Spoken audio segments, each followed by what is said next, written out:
saya PPG dalam jabatan tahun 2023. Perkenalkan, nama saya Rini Nuraini Puspitasari, mahasiswa PPG dalam jabatan Universitas Muhammadiyah Surakarta, kategori 1, gelombang 2 tahun 2022, jurusan Pendidikan Pancasila dan Kewarganegaraan. NIM A922220190. Saya mengajar di SMK Negeri 7 Garut, Kecamatan Malangbong, Kabupaten Garut, Provinsi Jawa Barat.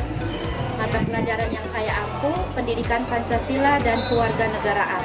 Hari ini, Senin 12 Juni 2023, saya akan melaksanakan praktik pembelajaran uji kinerja di kelas 11 TKJ 3 dengan materi ancaman non-militer. Mohon saran dan masukan dari Bapak Ibu semua untuk perbaikan pembelajaran berikutnya, agar dapat memberikan yang terbaik untuk peserta didik. Terima kasih. Wassalamualaikum warahmatullahi wabarakatuh.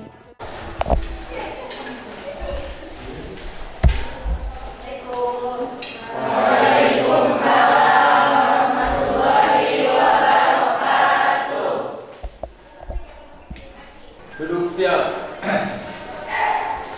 Sebelum kita mulai pembelajaran hari ini, alangkah baiknya kita berdoa terlebih dahulu. Berdoa dalam hati masing-masing. Berdoa mulai.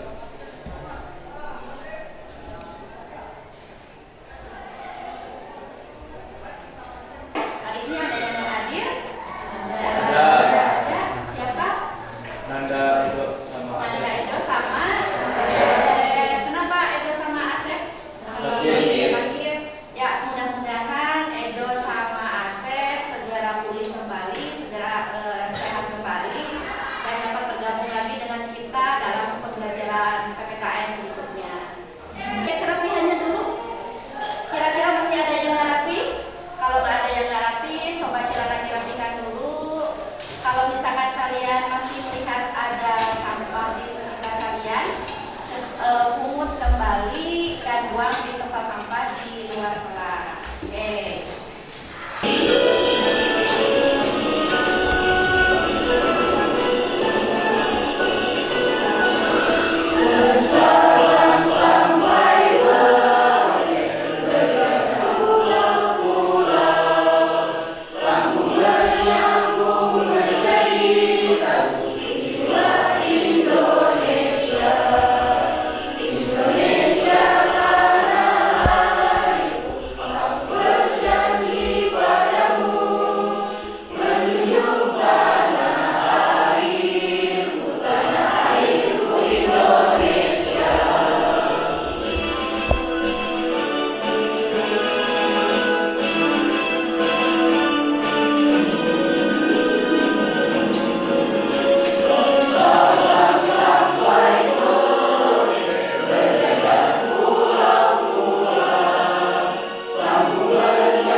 Ada yang masih ingatnya kira-kira materi kita minggu kemarin? Tentang apa sih sebenarnya materi kita minggu kemarin?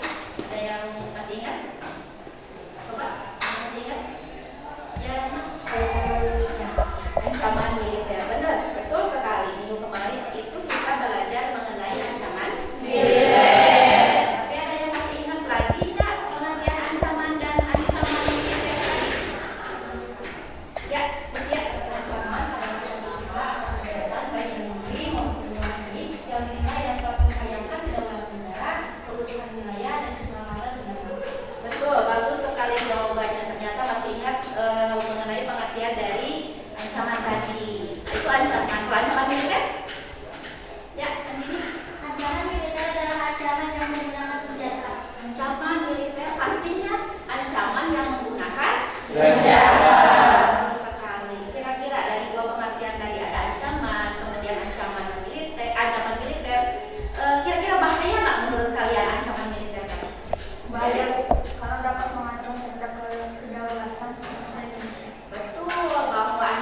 militer itu ketika kita diancam, ketika kita diserang, pasti dapat membahayakan jiwa seluruh bangsa Indonesia tentunya.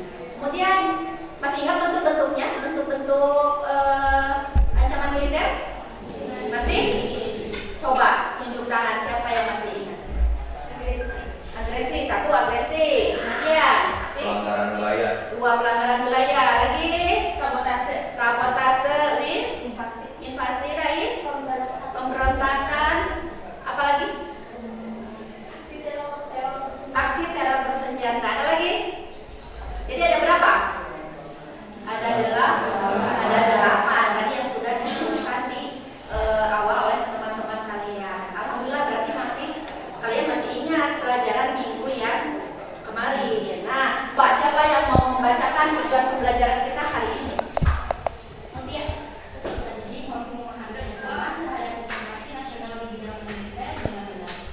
yang pertama. Yang kedua, lagi ada yang mau membacakan? Ya, bukan? Peserta didik mampu mengkaji kasus-kasus ancaman terhadap ideologi, politik, ekonomi sosial, budaya, dan strategi mengatasinya dalam bingkai Bhinneka Tunggal Ika dengan benar. Ya, tadi setelah kita di pertama itu tujuannya memahami, kemudian setelah memahami kalian diarahkan untuk mengkaji kasus-kasus yang terjadi di bidang ancaman militer. Kemudian yang ketiga tujuan pembelajarannya, coba siapa yang mau membacakan? Peserta didik mampu menganalisis strategi dalam mengatasi berbagai ancaman di bidang militer dan militer. Ya, setelah tadi yang kedua itu kalian ada kasusnya, tahu nih kasusnya seperti apa. Kemudian kalian juga harus tahu setelah dikaji berarti harus dianalisis nih upaya untuk menanggulanginya itu seperti apa. Ini ada di tujuan yang ketiga. Yang keempat itu peserta didik mampu merancang dan melakukan penelitian sederhana tentang potensi ancaman terhadap ideologi, politik, ekonomi, sosial budaya, dan strategi mengatasinya dalam bingkai Bhinneka Tunggal Ika. Ada juga manfaat.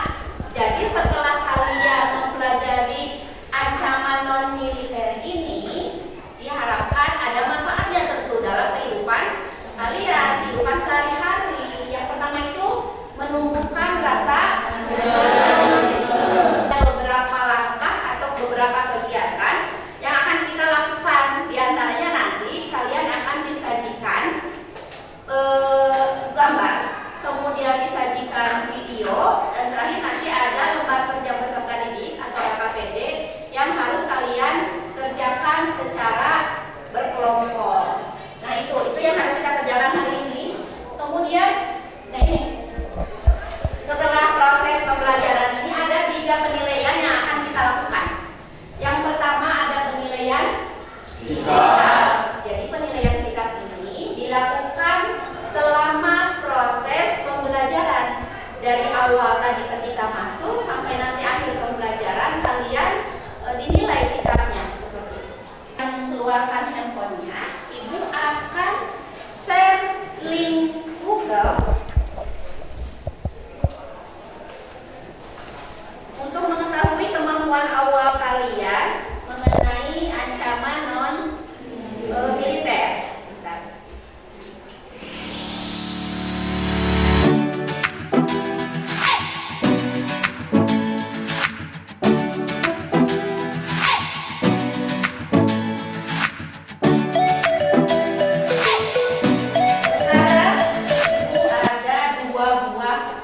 Gambar. Kita masuk ke kegiatan inti kita hari ini. Ada 2 gambar.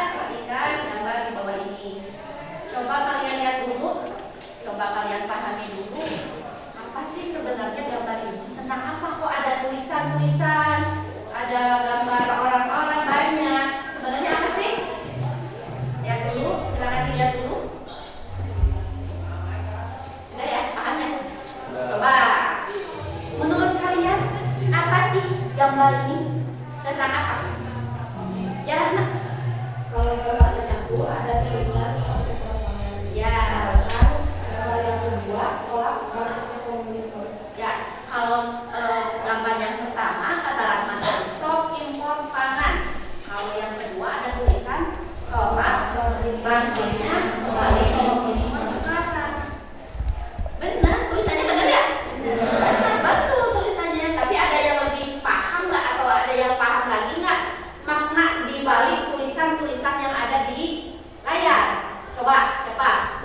Ya, Ibra. Menurut saya gambar ke-1 itu gambar tentang pemerintah yang selalu mengimpor bahan makanan sehingga akhirnya dianggap merugikan masyarakat. Jadi impor yang dilakukan oleh pemerintah yang sehingga merugikan masyarakat. Betul, betul kan? Betul. Yang kedua, kalau yang kedua tolong bangkitnya kembali komunisme sekarang. Ya Alfi. Untuk gambar yang kedua, menurut saya gambar tersebut menunjukkan para masyarakat yang merasa bahwa komunisme sekarang mulai bermunculan kembali dan dikhawatirkan akan menggeser Pancasila sebagai ideologi negara. Dikhawatirkan si komunisme itu dikhawatirkan akan Menggeser Pancasila sebagai ideologi negara. Ya, betul, betul jawabannya. Kenapa? Kemudian kira-kira apa penyebabnya? Kenapa kira-kira ini bisa muncul dan kenapa bisa menjadi sebuah ancaman? Kira-kira, ya. Karena produksi dalam negeri tidak mampu memenuhi kebutuhan di dalam negeri, tetapi itu dianggap merugikan ketika impor yang dilakukan terlalu berlebihan dan membuat hasil petani menjadi kalah saing dan tidak dibeli oleh masyarakat atau konsumen. Terlalu banyak, itu bisa menjadi ancaman karena terlalu banyak mungkin itu sepertinya ya. Kemudian itu yang pertama, yang kedua, oh iya ya. Kalau yang kedua, komunisme kenapa bisa menjadi ancaman? Karena komunisme yang tidak sesuai dengan kepribadian bangsa Indonesia akan menggeser Pancasila sebagai ideologi negara, di mana sumber Pancasila itu adalah keragaman dan kepribadian bangsa Indonesia. Ya, betul sekali tadi apa yang diungkapkan oleh rekan-rekan kalian semua bahwa kenapa sih gambar di atas benar yang pertama itu mengenai impor pangan, kemudian yang kedua adalah ada demonstrasi mengenai menolaknya bangkit komunisme yang bangkit lagi di Indonesia. Kenapa itu bisa menjadi ancaman? Yang pertama tadi betul kata. Kalau yang ancaman penyebabnya itu di layar terlihat bahwa salah satu penyebab ancamannya adalah dari betul.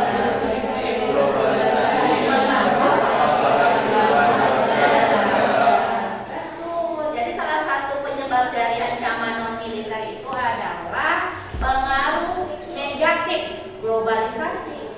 Karena globalisasi itu seperti dua sisi mata uang. Uang kan ada dua sisi tuh. Ada atas, ada bawah, atau kalau bisa di pinggir jadi pinggir kanan, pinggir kiri gitu. Jadi ada sisi positifnya, ada sisi negatifnya. Kalau sisi positifnya berarti sangat bagus buat kita ya. Salah satu contohnya kita ambil aja misalkan di bidang pendidikan. Kalau pengaruh positif globalisasi di bidang pendidikan itu ketika zaman itu dulu, ketika seusia kalian duduk di bangku SMA, jadi sumber pelajaran itu hanya terbatas pada apa? Buku, betul Pi. Buku paket ada satu itu. Kita tidak bisa mencari atau terbatas. Kalau mencari mau kemana-mana itu terbatas. Tapi beda dengan kalian. Beda ya? Beda. Kalian bisa mencari sumber belajar dari mana? Dari mana? Handphone. Mana lagi? Dari Google, kan Google. Kita bisa googling. Ya, googling gampang. Internet sekarang sudah masuk ke kita. Zaman dulu susah. Susah kalau mau mencari internet itu kemana? Harus ke kota. Kalau sekarang enggak. Internet masuk desa udah banyak. Pusat laporan dan analisis transaksi keuangan atau PPATK menunjukkan ada potensi terjadi kecurangan penipuan pada pemilu 2019. Dugaan itu berawal dari temuan adanya penarikan dana bantuan pribadi hingga 3 bulan. Dikutip dari detik.com, Deputi Bidang Pemberantasan PPATK Firman Satyabudi memotret dana kampanye yang diberikan aman dan tertib, namun perputaran segera tutup luar biasa. Firman menambahkan meski saat ini kondisi dana yang berputar di bank belakangan diduga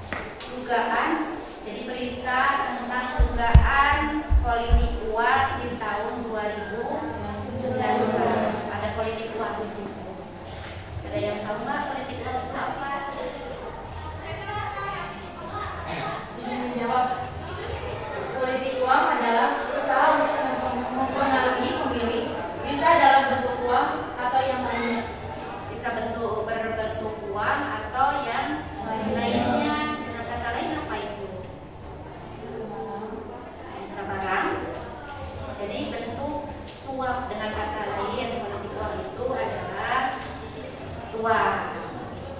Kira-kira menurut kalian kenapa masyarakat kita bisa terjebak dalam politik uang? Ya. Menurut saya kita bisa terjebak politik uang itu karena keterbatasan ekonomi, dan politik uang itu dianggap sudah menjadi tradisi. Politik uang itu sudah dianggap biasa. Kenapa dianggap biasa tadi? Karena faktor yang pertama, masyarakat kita bisa dianggap ekonominya masih ekonomi yang tergolong biasa aja, gitu, bukan tergolong masyarakat yang mewah. Pertanyaan selanjutnya, kenapa si politik uang tadi bisa menjadi ancaman? Kenapa coba? Tapi Menurut saya, ketika ada seorang calon pejabat yang melakukan politik uang, pasti dia akan mengeluarkan banyak sekali uang. Sehingga apabila ia terpilih menjadi pejabat, dikhawatirkan akan timbul dorongan dalam dirinya untuk melakukan korupsi yang nantinya akan berdampak dan merugikan seluruh masyarakat. betul. Jadi politik uang itu ancaman bukan? Ancaman. Kenapa bisa menjadi ancaman? Jawabannya tadi Alfi. Ketika seseorang mau melakukan atau mencalonkan apapun, dia pasti mengeluarkan uang yang banyak. Nanti ketika dia terpilih, dikhawatirkan, jadi dikhawatirkan nih, belum tentu tapi dikhawatirkan dia akan mengambil uang yang bukan miliknya, bukan haknya. Artinya dia akan melakukan tindakan apa? Itu yang dikhawatirkan nanti akan menjadi ancaman. Kelas ini menjadi 4 kelompok, di mana setiap kelompok itu terdiri dari 5 siswa. Untuk anggota kelompoknya, seperti yang telah kita sepakati minggu sebelumnya, untuk hari ini silakan bergabung dengan kelompoknya.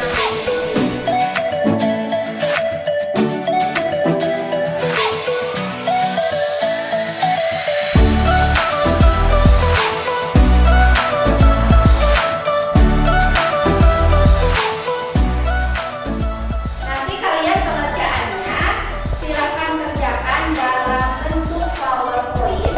Kemudian setelah selesai, kumpulkan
disampaikan oleh Bu Fran. Oke, baik. Assalamualaikum warahmatullahi wabarakatuh. Waalaikumsalam warahmatullahi wabarakatuh. Dalam materi ada beberapa pembahasan, ada 4 pembahasan. Yang pertama, permasalahan ancaman militer di bidang politik. Ancaman militer di bidang politik dapat bersumber dari luar maupun dalam negeri. Warga kewarganegaraan oleh Yusnawan Lubis dan Muhammad Sodeli, ancaman dari luar dilakukan suatu negara dengan melakukan tekanan politik terhadap Indonesia. Contohnya intimidasi, provokasi, dan blokade politik. Sedangkan ancaman dari dalam negeri dapat berupa menggunakan kekuatan dalam mengerahkan massa untuk menumbangkan pemerintah yang berkuasa. Salah satu contohnya yaitu KKN, korupsi, kolusi, dan juga nepotisme. Untuk pembahasan yang selanjutnya, yang kedua adalah kondisi permasalahan yang terjadi. 1. Korupsi. Korupsi adalah penggelapan atau penyelewengan harta milik perusahaan ataupun milik negara untuk kepentingan diri sendiri maupun untuk kepentingan orang lain. Untuk yang kedua, kolusi. Kolusi adalah permufakatan atau kerjasama secara melawan hukum antar penyelenggara negara atau antara penyelenggara negara dan pihak lain yang merugikan orang lain, masyarakat, dan negara. Untuk yang ketiga, nepotisme. Nepotisme adalah setiap perbuatan penyelenggara negara secara melawan hukum yang menguntungkan kepentingan keluarganya dan kroninya di atas kepentingan masyarakat, bangsa, dan negara. Untuk poin yang ketiga, pandangan analisis terkait permasalahan ancaman yang terjadi. Baik. Yang pertama, korupsi. Korupsi dianggap sebuah kejahatan luar biasa karena memiliki dampak yang negatif, dampak yang masif dalam jangka pendek maupun jangka panjang. Tidak hanya merugikan negara, korupsi menyengsarakan rakyat di dalamnya. Berbagai dampak korupsi di berbagai bidang bisa dirasakan sendiri oleh kita semuanya. Untuk yang kedua, yaitu kolusi. Kolusi merupakan bentuk dari permufakatan yang jahat serta dilakukan secara bersama dengan tujuan untuk meraup keuntungan. Untuk yang ketiga, tindakan kolusi tentu saja merupakan tindakan yang tidak dapat dibenarkan dan telah masuk. 4. Pandangan analisis terkait permasalahan ancaman yang terjadi. Untuk yang kelima, korupsi dianggap sebuah kejahatan luar biasa karena memiliki dampak yang masif dalam jangka pendek maupun jangka panjang. Tidak hanya merugikan negara, korupsi menyengsarakan rakyat di dalamnya. Berbagai dampak korupsi di berbagai bidang bisa dirasakan sendiri oleh kita semuanya.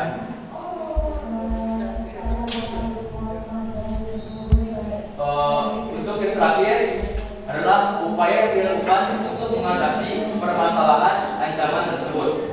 Pencegahan KKN atau korupsi dan nepotisme. Untuk melakukan pencegahan terhadap praktik KKN, pemerintah Indonesia mengeluarkan landasan hukum yaitu Undang-Undang RI Nomor 28 Tahun 1999 tentang penyelenggaraan negara yang bersih dan bebas dari korupsi, kolusi, dan juga nepotisme.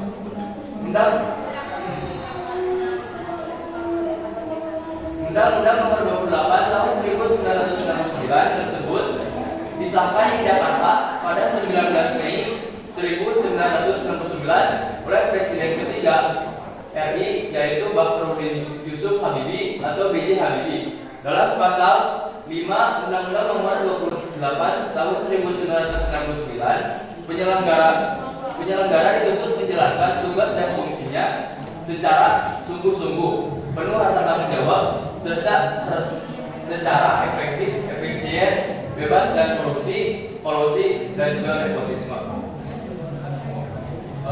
Untuk sumber literatur yang kita ambil bisa teman-teman semuanya lihat. Dan mungkin sekian materi pembahasan dari kelompok 1. Mohon maaf bila ada kekurangannya. Apa itu korupsi, kolusi, dan nepotisme itu sendiri? Pengertian dari korupsi, kolusi, dan nepotisme. Silakan untuk kelompok bisa menjawabnya. Oke,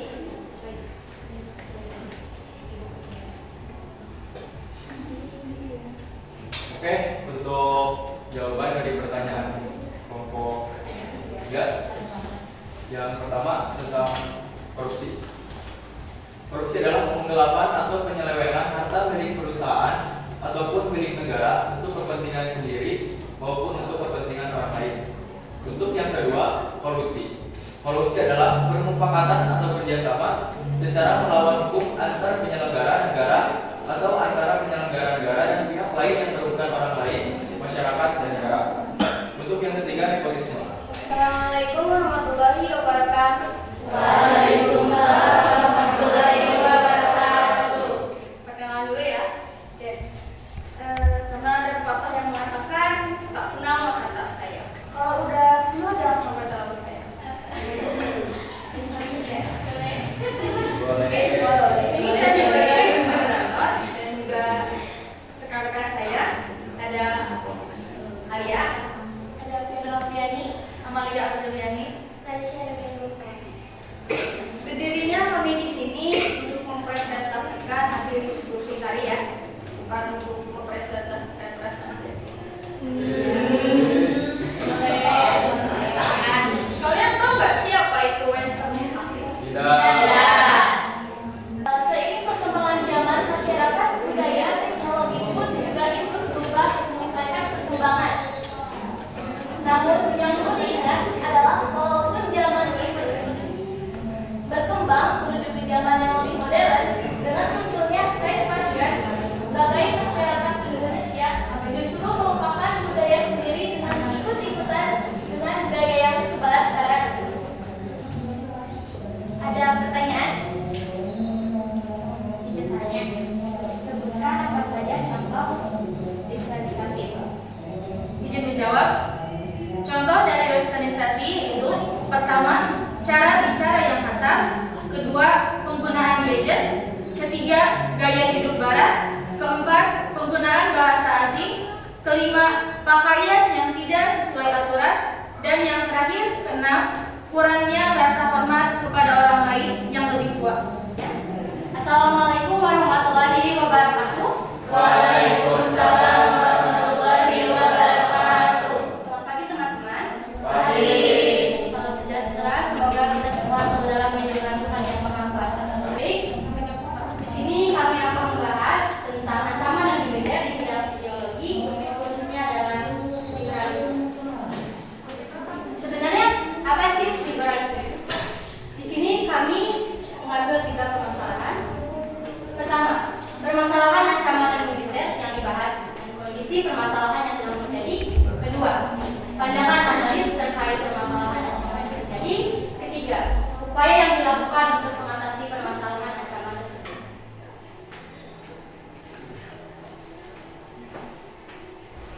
Are you ready? Ready. Let's get started. Untuk pertanyaan nomor 1, permasalahan ancaman dan militer yang dibahas dan kondisi permasalahan yang sedang terjadi.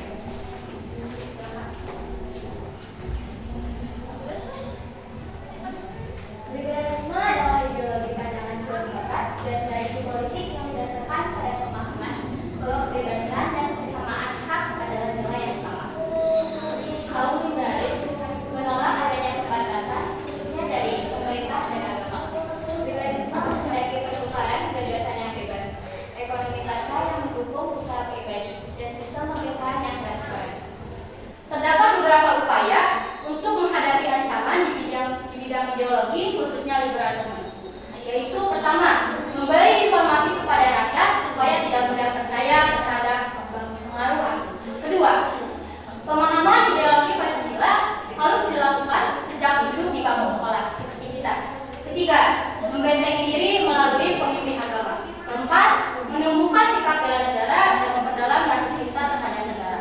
Kelima, rutin mengadakan upacara bendera, menyanyikan lagu Indonesia Raya sebelum memulai acara atau aktivitas dan lain-lain. Untuk sumber literatur yang kami ambil dari Kompas.com, NASA Media, dan Wikipedia.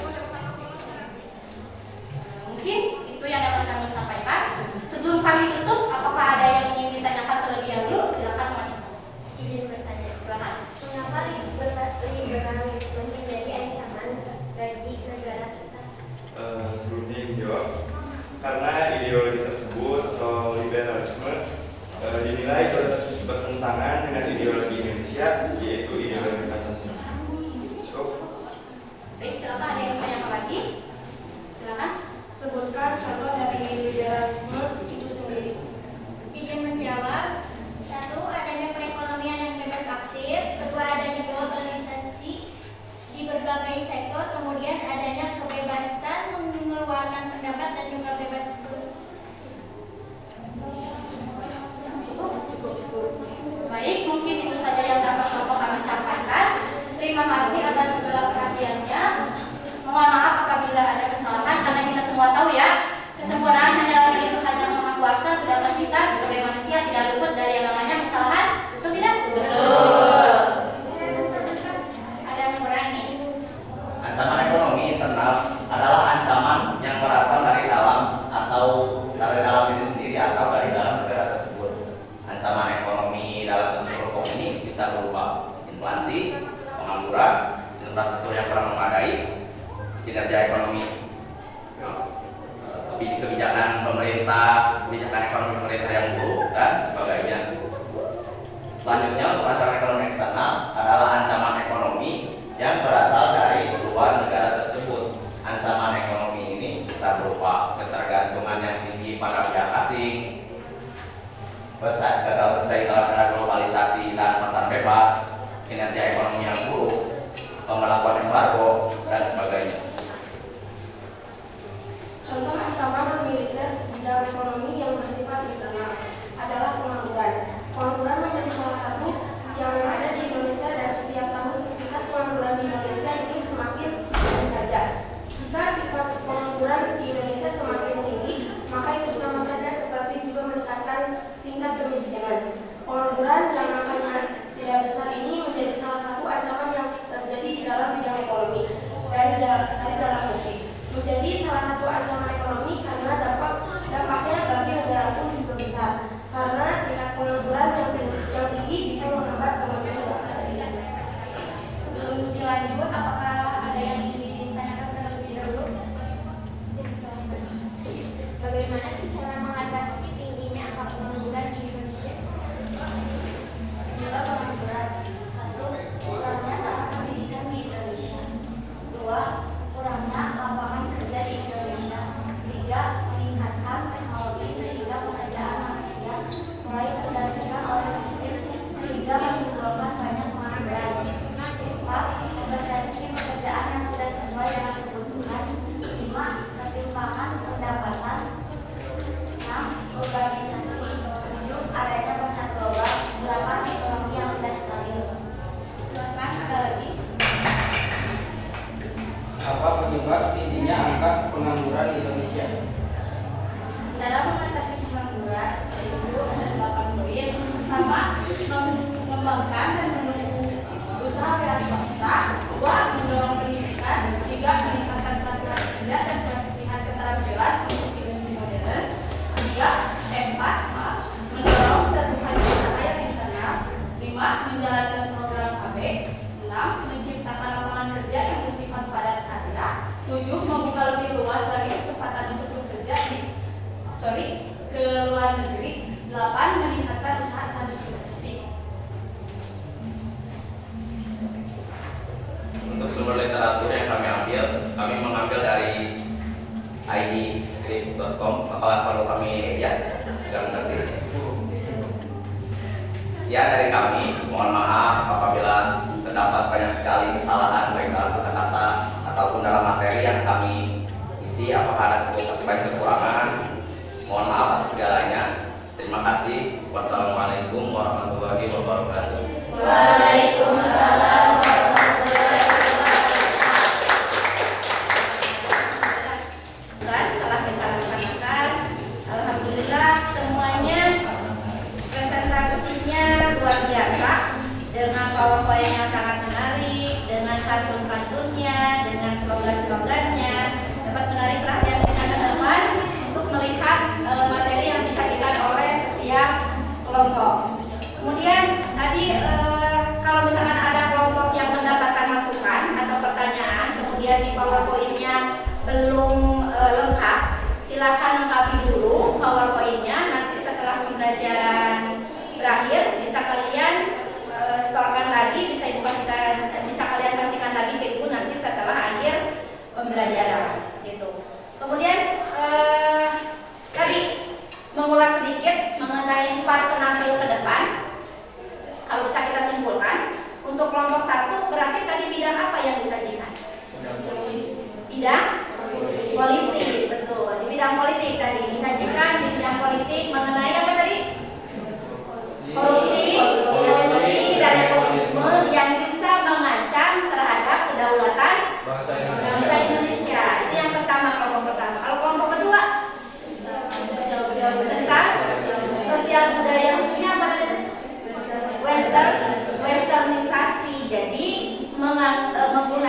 budaya ke barat, baratan. Jadi kita mengagum-agungkan budaya barat. Kemudian kelompok 3 bidang ideologi. Tadi kasusnya apa? Tentang liberalisme. Kalau yang terakhir barusan mengenai ekonomi.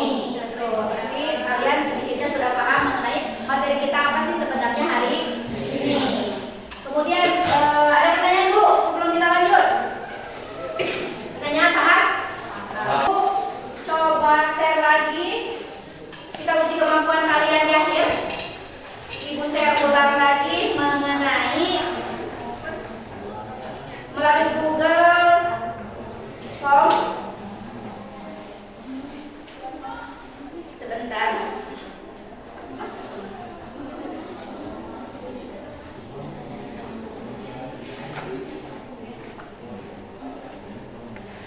Ibu share ulang lagi, silakan.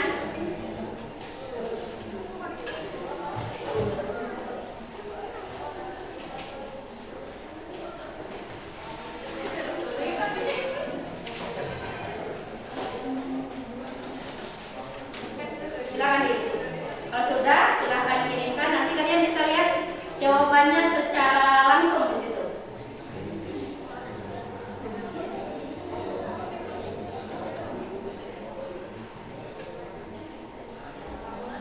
Kita coba ulas lagi. Sebenarnya apa sih yang telah kita pelajari selama 90 menit tadi dari awal sampai sekarang mau berakhir. Coba kalian ada yang bisa mengulas nggak, mengulang kembali materi apa sih sebenarnya kita hari ini? Ya, Mutia. Ancaman militer adalah ancaman yang menggunakan faktor-faktor militer yang dinilai mempunyai kemampuan yang membahayakan kedaulatan negara, Ya. kepribadian bangsa, keutuhan wilayah negara dan keselamatan segenap bangsa. Betul.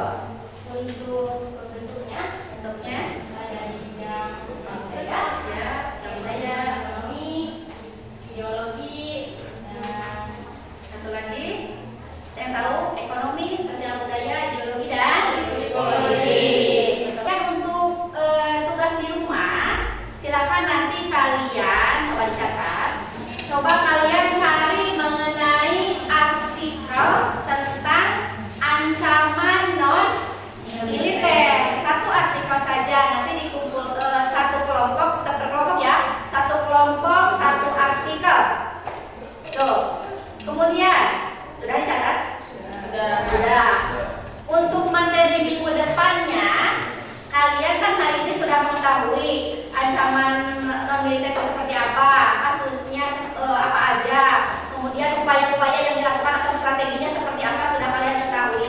Nah, untuk minggu depan kita akan coba untuk merancang dan melakukan penelitian sederhana mengenai ancaman non militer yang ada di sekitar lingkungan kalian. Silahkan pimpin doanya. Duduk siap. Sebelum kita mengakhiri pelajaran hari ini, mari kita berdoa terlebih dahulu. Berdoa dalam hati masing-masing. Berdoa mulai.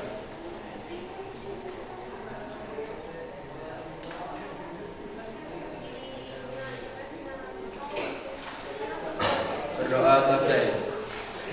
Sekian untuk hari ini. Assalamualaikum.